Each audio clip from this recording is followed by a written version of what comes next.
ป้ายเวลามันเกิดเรื่องมาแล้วมันติดป้ายใส่รถไปวิ่ง ติดป้ายปลอมใส่ ไม่ใช่กาสองหน้าผู้ชายจะค้นบักล่ะ เป็นคนเดียวในรถล่ะลงมาปืนจีบ่เขาไปลงเขาอยู่ทางรถ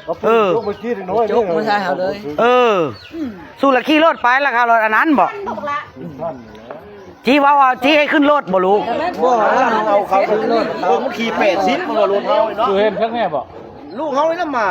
อันรถตู้เดินบ่ได้ไปบอก บ่รถวีโก้ รถวีโก้เขาว่าผู้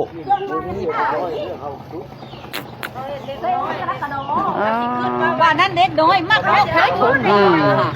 อยู่แต่ทงนาเพิ่นบ่เข้ามาแต่เฮือนนาบักโทนผู้เฮือนบักโทนผู้ มันก็บ่ได้หึงเนาะกันมาก็ฮอดปุ๊บก็ไปหาบ่ไทยเด้อครับบ่แม่ไปหาบ่ไทยฮะผมตาเลยก็วีดแล้ววีดทางนี้ก็วีดไปหาบ่ไทยแม่ว่ามันสะบัดอยู่หน้าเกียร์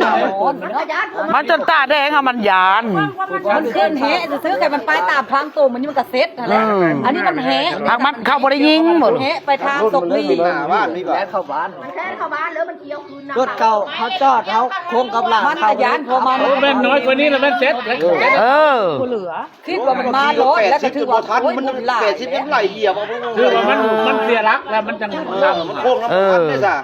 ทางมันแพงมันโค้งบ่ได้นะฮะ มันมีโทรศัพท์มัน ขึ้นรถใหญ่เอาจูนี่ขึ้นรถน้อยเนาะขึ้นรถยาวมันกับไปทางแต่ก็ไปได้ พวกนี้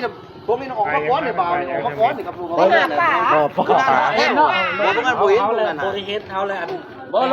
รถมานำหมดรถมาเจ้าแล่นมาก่อนเจ้าเห็นอยู่บ่รถ โบเขาแหละพวกนี้ละมักก้อนทันแล้วมารับรังกับทางโบเฮ็ดรถ ถ้าเขาเห็นบ่เจ้าเขาจี โบเฮ็ดมีแต่คนเลยว่าเขาให้ลาดมาก้อนแล้วมารับรังเขาแพ้ทางหลังทาง ออกมาจะคนในรถ เขาเห็นผู้เดียวเหมือนหรอ ในรถออกมาจะคน ในรถเราเห็นคนเดียวเนี่ยเลย ในรถผู้เดียวลงมาจี้เจ้าเขาผู้เดียว